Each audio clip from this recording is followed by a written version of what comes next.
하나님 감사합니다. 이 더운 날씨에도 모이게 하시니 정말 감사합니다. 우리 예배와 영광과 찬송을 받아주시고 더욱 하나님을 섬기는 하나님 나라 일꾼 되게 주시옵소서. 하나님 이 시간 임재하여 주시옵소서.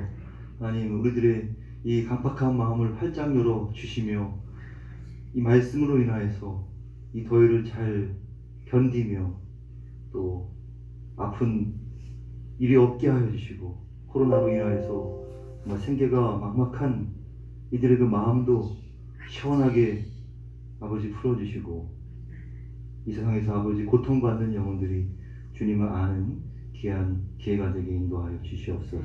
예수님의 이름으로 기도합니다. 아멘. 찬송가 542장입니다.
이렇게 또 예배 드리게 하시고 저희들 이끌어 주시니 감사합니다. 요즘 무더위가 기승을 부리고 코로나19로 인해 경제적으로도 어려움도 있고 서로 대면이 어려운 가운데 있습니다. 그런데 저희들 또한 근데 또 용서하여 주시옵소서. 저희들 또한 게으르고 나태한 가운데 있고 말씀으로 믿음으로 나아가지 못했습니다. 용서하여 주시옵소서. 아버지, 하루속히 코로나19가 소멸되게 해주시고 서로 만나게 하시고 서로 사랑하며 믿음으로 나아가는 저희들 되게 하소서. 단위에 세워주신 목사님 말씀으로 은혜롭게 하시며 주시는 말씀 감사함으로 받고 저희들 힘을 내서 나아갈 수 있도록 은혜 내려 주시옵소서. 함께 계심을 믿사오며 이 모든 말씀 예수님의 이름으로 기도드립니다.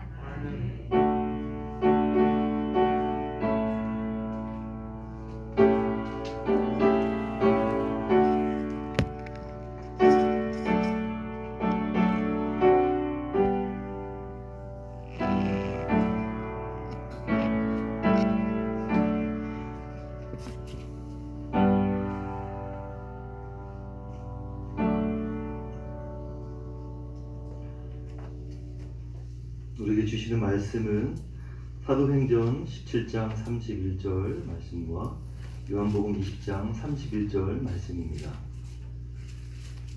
단 두 절의 말씀으로 같이 함께 소리내서 읽겠습니다.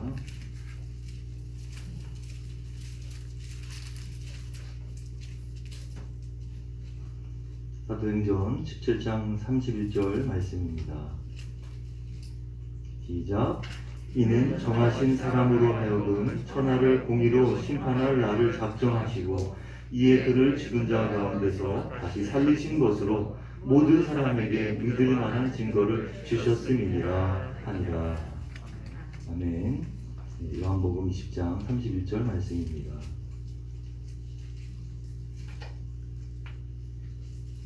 읽겠습니다. 시작. 오직 이것을 기록함은 너희로 예수께서 하나님의 아들 그리스도이심을 믿게 하려 하며 또 너희로 믿고 그 이름을 힘입어 생명을 얻게 하려 함이니라. 아멘.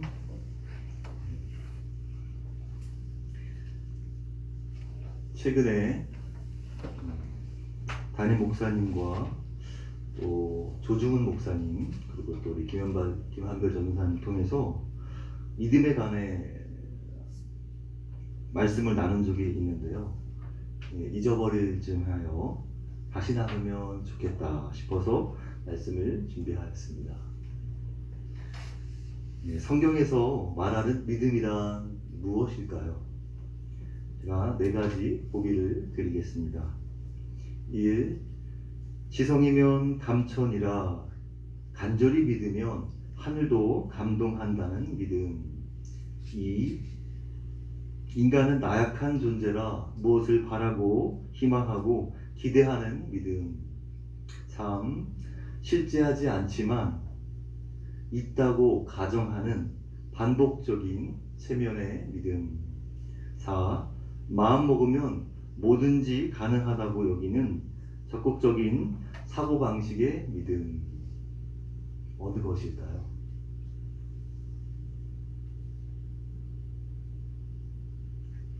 이 중에 있을까요? 마음속으로 생각하셨죠? 네. 그럼 제가 답을 말씀드리겠습니다. 안타깝게도 우리 성경에서 말하는 믿음은 보기 중에는 없다는 사실입니다. 1번과 2번이 좀 비슷하게 보이기는 하였지만 이것들은요, 세상에서 쓰는 믿음이라는 겁니다. 사실 이것들은 실체가 없는 막연한 믿음이기 때문입니다. 우리가 믿는 대상은 분명하며 실체가 바로 만유주 하나님이신 인격적인 하나님이시고 그분은 역사적인 다 근거가 있고 믿음은 그가 약속하신 것들을 믿는 것이기 때문입니다. 그래서 성경이 말하는 믿음은 이 중에서는 아닌 것이라고 반드시 꼭 기억해 두셨으면 합니다. 오늘 드린 말씀이 바로 이 얘기입니다. 믿음이란 무엇인가요? 보통 기독교 신앙을 표현하는 데 사용합니다. 성경이 믿음에 관하여 여러 말씀을 하다 보니 많은 오해를 받기도 합니다. 그 말이 주는 의미를 곰곰이 생각해 볼 겨를도 없이 우리는 믿음이 좋아 라든가 믿음이 부족해 라고 말합니다. 그렇게 전반적으로 개인의 신앙의 수준과 척도를 나타낼 때 씁니다. 대체로 종합적인 의미입니다. 그래서 모든 신앙을 믿음의 문제다라고 말합니다. 그만큼 쓰는 용도가 넓은 것이죠. 그래서 믿음이란 말이 익숙합니다. 늘 들어왔기 때문입니다. 오늘도 우리 유철남 목사님께서 그런 말씀하신 기억이 나는데요.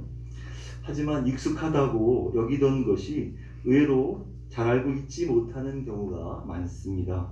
믿음이라는 표현을 자주 쓰면 종교인 예수쟁이라는 선입견을 받기도 합니다. 이성적인 사고를 한다는 사람들의 입장에서는 믿음이란 말을 비이성적인 용어로 사용한다는 것입니다. 그들은 믿음과 이성은 결코 같이 할 수 없는 것으로 여깁니다. 심지어 예수를 믿는다는 기독교인들마저도 그렇게 이해합니다. 하지만 결코 그렇지 않습니다. 성경은 맹신이나 미신을 믿으라고 하지 않고요. 있을 법하지 않은 일을 불합리하게 믿으라고 요구하지 않는다는 겁니다. 묻지도 말고 따지도 말라 말과 돌다리도 두드려 보고 건너라는 말이 있습니다. 둘 중에 어떤 말이 믿음에 더 바람직할까요?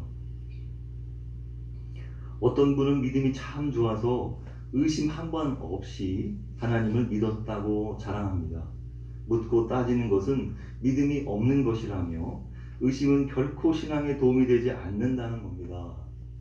네, 틀린 말은 아닙니다만 그러나 그런 사람도 걱정이 드는 것은요. 기초공사가 튼튼하지 못한 채 쌓는 믿음은 어느 순간에 와르르 무너질 수 있다는 겁니다.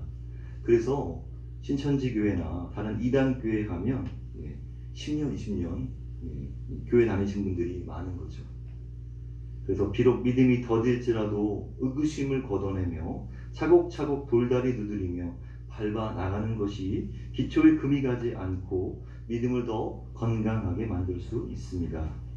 성경은 우리가 읽은 본문의 말씀처럼 모든 사람에게 믿을 만한 증거, 입증된 것, 증명된 것을 믿으라고 권합니다.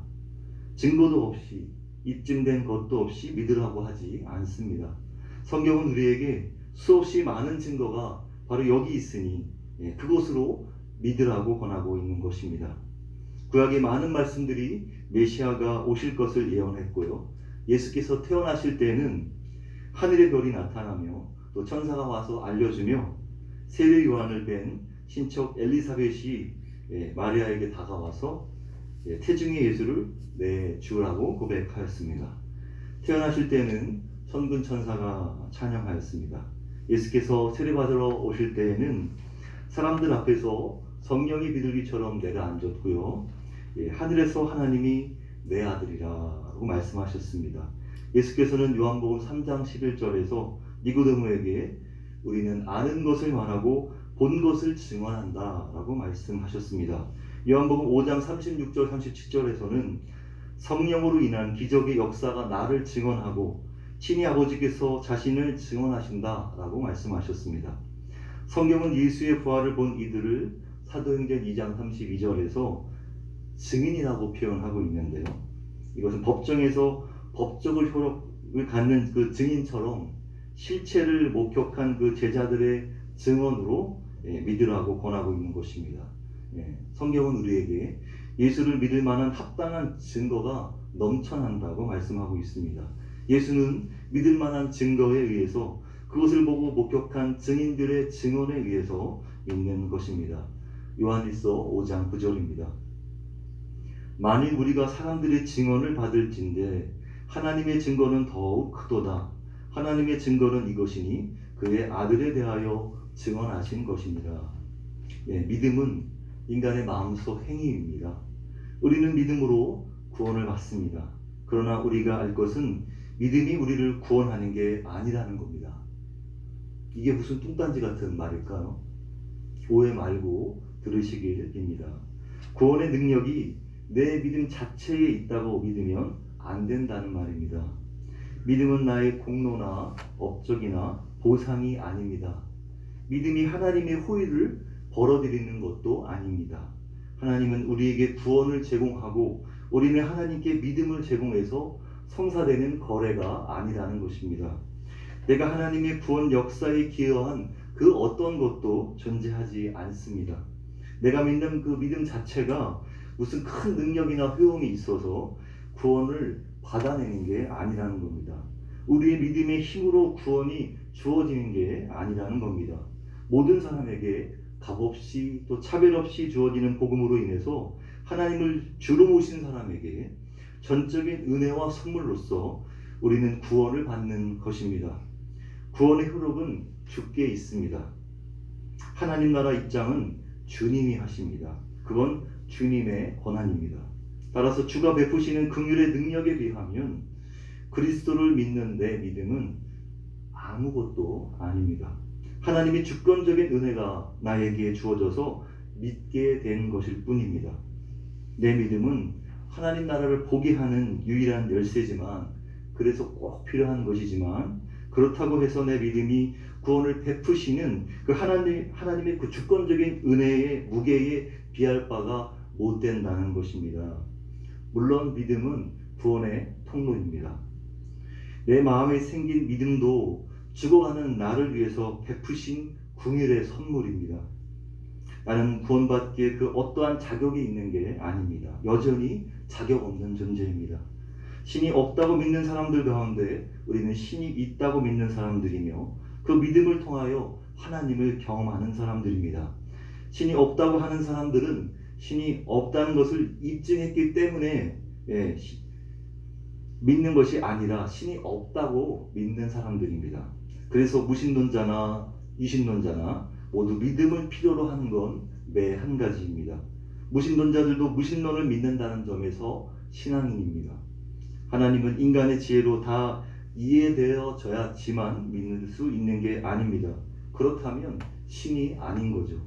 신이란 존재는 인간의 이해를 넘어섭니다. 우리의 지식과 이성으로 파악되는 것은 불가능합니다. 그런데 그런 인간의 한계를 뛰어넘게 하는 단계가 있습니다. 그것이 바로 믿음입니다. 하나님에 대한 믿음을 가지면 안 보이는 세계가 열립니다. 보이기 시작합니다. 하나님이 우리 이해 밖에 계신 것을 알게 하십니다. 하나님은 자신의 존재를 알리시려고 믿음이라는 열쇠를 주셨습니다. 그것을 통해서만이 잠겨져 있는 하나님 나라의 신비가 열리는 것입니다. 세상 사람에게는 가려진 비밀입니다. 그것을 통해서만이 하나님을 볼 수 있는 것입니다. 그래서 히브리서 11장 6절, 믿음이 없이는 하나님께 나아갈 수 없다고 말씀하는 것입니다. 우수한 학문이나 똑똑한 머리나 종교적 고행이나 영적인 행위나 그 어떠한 노력을 기울인다고 해도 하나님이 과연 존재하시는지 하나님의 인격적으로 느껴볼 수가 없는 것입니다. 그래서 믿음이 필요한 것입니다. 믿음이라는 음식을 먹고, 믿음이라는 안경을 써야 하고, 믿음이라는 입장권을 제출해야 하며, 믿음이라는 옷을 입어야 합니다. 히브리서 11장 3절, 믿음을 통해서만이 이 모든 세계가 하나님의 말씀으로 지어졌으며, 믿음을 통해서만이 이 세계가 보이는 것으로부터 생기지 않고 안 보이는 세계로부터 만들어졌다는 것을 알게 된다는 것입니다. 그래서 믿음은 보이지 않는 것들에 대한 실체요, 물증이요, 증거라고 말합니다. 믿음은 보이지 않는 그 영적인 세계를 보게 하는 열쇠요, 통로요, 능력입니다. 하나님을 직시하며 느끼며 그 존재를 경험하게 합니다. 믿음은 어디에 쓰며 그럼 누구를 믿는 것인가요? 성경에서 믿는다는 말은 전적으로 신앙의 대상을 향해서 사용합니다. 우리 신앙의 대상은 주 하나님과 그 아들 주 예수 그리스도와 성령 하나님입니다. 삼위일체 하나님을 예배하고 경배하고 절하며 내 생명의 주로 모시고 경외하고 순종하는 것입니다. 사도신경의 고백처럼 예수 그리스도를 믿는다, 하나님 아버지를 믿는다는 것입니다. 신앙의 대상에 대한 믿음입니다. 성경은 믿음이란 구체적으로 예수 그리스도를 믿는 것이다, 영접하는 것이다 라고 말씀합니다. 그의 인격과 행위와 삶과 그의 모든 것, 우리의 구세주요 주가 되심을 받아들이는 것이라 말합니다. 믿음은 죄의 지배에서 벗어나서 하나님의 통치를 받는 것입니다.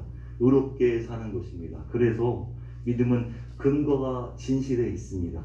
진실에 의해서 우리는 주관적 진리에 앞서서 객관적 진리로서 받아들입니다. 다른 종교는 신화에 의해서 그 존재가 유지되지만 기독교는 역사적인 사건들에 기반하여 존재하기 때문에 결코 일반 종교와 같을 수가 없습니다. 그래서 이성과 대립하지 않고 부조리와 모순을 믿으라고 하지도 않는 것입니다. 한 걸음 더 들어가면 히브리어로 쓰이는 믿음은 크게 두 가지가 있습니다. 바타흐와 아만이라는 말이 있습니다. 성경은 둘 다 믿음으로 번역합니다. 바타흐는 나를 당신께 맡긴다, 온전히 내 삶을 드린다, 자신을 내어드린다 라는 뜻을 가지고 있고요. 아만은 객관적인 진리를 진실로 받아들일 때 이건 진리야, 이건 진실이야, 이건 분명해, 확실히 믿어, 이럴 때 씁니다. 진실로 옳습니다 라는 의미의 아멘은 이 아만에서부터 온 부사입니다. 그래서 두 가지의 뜻을 볼 때 우리의 믿음은 바타흐와 아만으로 순환하면서 그 믿음이 더욱 견고해지는 것입니다. 하나님에 대한 객관적인 진리를 받아들임으로 인해서 아만이 생기고, 아만에서 하나님이 현재와 미래에 우리에게 약속하신 것들을 신뢰하는 주로 주관적인 그 확신의 진리로서의 표현, 바타흐, 믿음으로 나아가는 것입니다. 믿음이란 그저 지적인 동의가 아닙니다.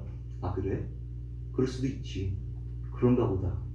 그렇겠지. 뭐 이런 표현들도 다 모두 동의라는 말로 포함이 될 수 있습니다. 물론 지적인 동의가 없이는 하나님의 말씀을 받아들이지 못하는 것은 맞습니다. 지적 동의는 믿음의 기본 바탕입니다. 그러나 그게 전부가 아니라는 겁니다. 믿음을 그런 정도의 지적 동의로 생각하는 이들은 믿음을 삶으로 거룩하게 의롭게 살아내지 못합니다. 하나님의 말씀이 머리에서 가슴으로 내려오는 일은 절대 없습니다. 백날 배워도 진리에 이르지 못하는 것입니다. 하지만 믿음은 행동이며 의지를 수반합니다. 그래서 믿음은 전적인 동의, 전인격적인 동의입니다. 내 인격이 아멘하는 겁니다. 내 행위와 삶이 아멘하는 것입니다. 따라서 믿음은 하나님에 대한 전적인 신뢰입니다. 우리의 믿음이 자라지 않는 이유는 하나님과의 관계가 좋지 않기 때문입니다. 둘 사이가 서먹합니다. 먹구름이 되었습니다. 거리감이 느껴지고 대화가 막혔습니다. 하나님 신뢰에 틈이 생겼고 금이 갔기 때문입니다. 약간이라도 하나님에 대한 의구심이나 원망이나 의문이 생기면 내 믿음은 신뢰 상태에서 답보 상태로 바뀝니다. 믿음은 정체됩니다. 하나님에 대한 신뢰가 없는 사람은 믿음이 성장하지 않으며 세상의 시련과 고난과 고통의 삶을 하나님 주신 믿음의 인내로서 경주하지 못합니다. 하나님께 응답을 받기도 전에 믿음을 저버립니다. 믿음에는 인내가 요구되는 겁니다. 하나님을 신뢰하는 게 아니라 하나님의 주실 것들을 더 마음이 갔었기 때문에 하나님께 구하고 바라던 바를 얻지 못할 때에는 하나님에 대한 신뢰를 잃게 되고 하나님과의 소통이 막히게 되는 겁니다. 떡보다 떡국물에 더 마음을 두었기에 믿음이 지체되는 겁니다. 믿음의 대상은 하나님이지 하나님의 내게 주실 떡국물들에 있는 것이 아닙니다. 하나님이 내 기도에 긍정적으로 응답하시기 때문에 물론 신뢰가 쌓이지만 하나님이 기도를 안 들어주신다는 것만으로 모든 판단을 합니다. 하지만 신앙은 하나님과의 관계입니다. 인격적 소통입니다. 관계는 하나님이 주도하십니다. 나의 바람과 욕구에 휘둘리지 않으십니다. 하나님은 우리가 피상적인 믿음으로 남아있지 말고 참고 인내하는 그 성숙한 믿음으로 도약하기를 바라십니다. 믿음은 전적인 맡김을 요구합니다. 그래서 믿음은 신뢰가 없이는 숙성되기가 어려운 것입니다. 사람은 본래 심성이 악해서 잘 믿어지지를 않습니다. 우리의 본성은 죄로 타락하여 하나님께 대해 본능적으로 불신합니다. 저 사람 믿음이다. 우리는 신뢰가 생길 때 이런 말을 씁니다. 그래서 믿고 싶다고 해서 그냥 믿어지는 게 아니라 믿음이 주는 나름의 증거를 찾았기 때문에 믿어지는 겁니다. 믿겨지는 겁니다. 내 바람과 의지만으로 믿음이 억지로 생기는 게 아니라 그분이 믿어지기에 믿는 것입니다. 그분이 믿겨지기에 믿는 것입니다. 기독교 신앙은 이런 겁니다. 그분에 대한 작은 신뢰가 생길 때부터 믿음의 싹이 생겨나는 것입니다. 그래서 믿음도 이성을 기초로 하지만 그 이성에 국한되지 않으며 이성을 능가하는 초월적인 면을 이해하는 통로가 되는 겁니다. 우리는 누군가를 찾을 때 너 그 사람 알아? 하면서 묻습니다. 알고 모름은 관계의 여부입니다. TV에 나오는 한 연예인 누구를 아는데 그 연예인이 나를 모르는 것은 관계가 아닙니다. 진짜 안다고 말할 수는 없습니다. 창세기 4장 1절 아담이 하와와 사랑해서 가인을 낳았을 때 히브리 언어는 야하다, 즉 안다고 표현하듯이 서로가 내밀하고 속 깊은 사랑을 할 때 안다고 말하고요. 사람과 사람이 인격적이고 친숙한 관계를 맺으면 안다고 말하는 겁니다. 믿음은 내가 죽으면 천국 갈 것을 안다는 게 아니라 믿음이란 전적인 하나님을 신뢰하는 것이기에 내가 교리적으로 안다는 차원이 아니라 내가 그분을 알고 그분이 나를 아는 것입니다. 모든 것에서 나와 함께 하시는 그분을 아는 것입니다. 그분과 교제하고 사귀기 때문입니다. 그래서 성경에서 안다는 것은 인격적인 관계가 형성되었을 때 하는 말입니다. 예수님은 말씀합니다. 요한복음 17장 3절 영생은 곧 유일하신 참 하나님과 그가 보내신 자 예수 그리스도를 아는 것이니이다. 그래서요, 하나님을 알면요, 하나님을 기뻐합니다. 마냥 하나님이 좋은 겁니다. 하나님을 알기 때문입니다. 호감을 넘어서 하나님을 사랑하게 되는 것입니다. 그럴 때 바로 비로소 하나님은 내 기쁨이 되는 것입니다. 이렇게 성경이 말씀하는 그 믿어질 만한 합당한 근거들에 의해서 내가 왜 예수를 믿어야 하는지, 내가 왜 하나님의 주되심을 이루며 살아야 하는지, 내가 왜 이 땅에서 하나님 나라된 삶을 살아내어야 하는지 올바른 믿음을 차곡차곡 밟아가며 쌓으며 하나님을 전적으로 신뢰하는 우리 화평교회 성도들 되시기를 간절히 축복합니다. 기도하겠습니다. 하나님 감사합니다. 성경이 말씀하는 믿음에 대해서 배웠습니다. 믿음은 합당한 근거 위에서 믿는 것이며 믿어져야 믿어지는 것이었습니다.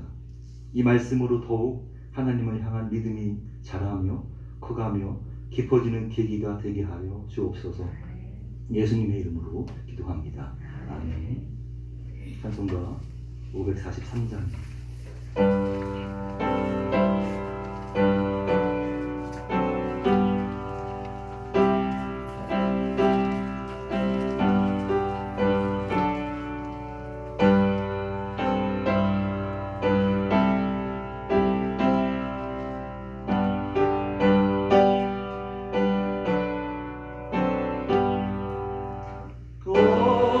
어려운 일 당할 때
아버지 하나님의 사랑과 성령의 다스리심이, 믿음이란 막연히 우연히 억지로 생기는 것이 아니라 합당한 말씀의 근거들에 의해서 증인과 증언과 진리로서 믿어지고 믿겨지며 올바른 믿음으로 자라기로 다짐하고 결단하는 사랑하는 하평교회와 가정과 일터와 직장과 일상의 모든 삶 위에 이제부터 영원토록 함께 하시옵기를 간절히 축원하옵나이다. 아멘.